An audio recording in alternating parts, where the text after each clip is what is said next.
Hello, I'm Priscilla Archangel, and my leadership insight for you today is 10 core responsibilities of leaders. Understanding your role.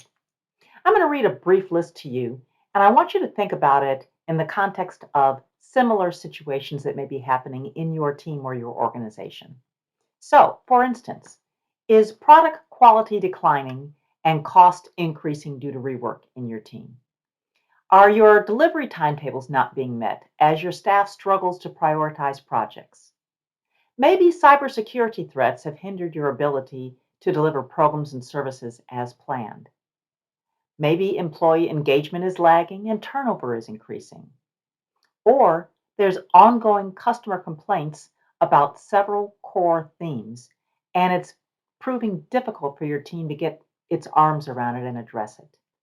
You know lists like this, and I could mention more examples, but you probably have a few in your own mind. And you might be frustrated or overwhelmed as you try to address these issues. Or you might be optimistic as you engage experts to help you improve in these areas. But no matter the size of your team, your organization, or your budget, there are some specific expectations of you as the leader.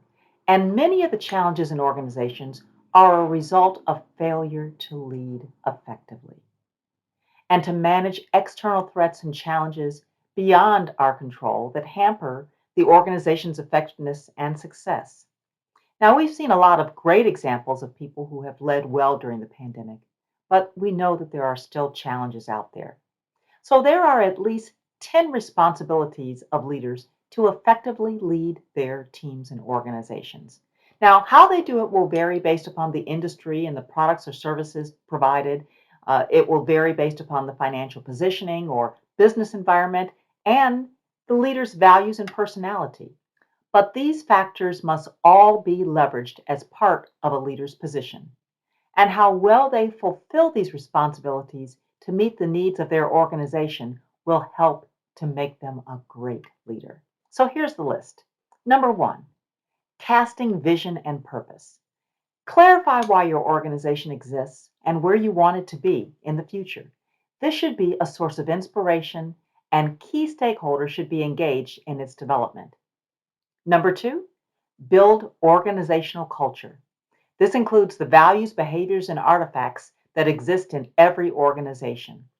The important point is to be purposeful in creating a culture that supports the vision, strategy, and business objectives important for success. Number three, develop your business strategy. Now, these are the plans, the goals, and actions that clarify how a business will operate successfully in the marketplace. It guides your decisions, addresses weaknesses and threats, it leverages strengths and opportunities. Number four, communicate clearly and frequently. Leaders have to talk about, provide examples, and model the outputs from the first three responsibilities with all employees. Communicating vertically and horizontally through the organization increases understanding and collaboration to execute the strategy.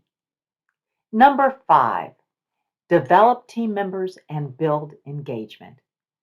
Employees' increased emotional commitment and connection to the organization is generally manifested in greater productivity and performance. Number six, develop your leaders. Combined with the specific skills needed for their functional role, work on improving emotional intelligence and grow core leadership competencies through formal training and coaching. Number seven, prioritize accountability for results. Leaders have to focus on execution, on acknowledging reality, and finding solutions. Proper processes, policies, and procedures must be in place to streamline operations, to improve effectiveness, and to help identify inefficiencies. Number eight, manage change. Now, though the vision and the purpose should remain consistent, how they're executed will evolve based on the competitive environment.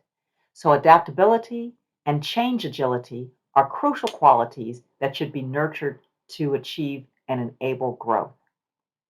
Number nine, manage financial risk. You have to protect the organization's assets by identifying and analyzing qualitative and quantitative risk and implementing strategies to mitigate them and to maximize value. And finally, number 10, build strategic relationships. Identify the external stakeholders, such as investors, customers, suppliers, community members, and others with whom mutually beneficial strategic relationships and partnerships will advance the business objectives.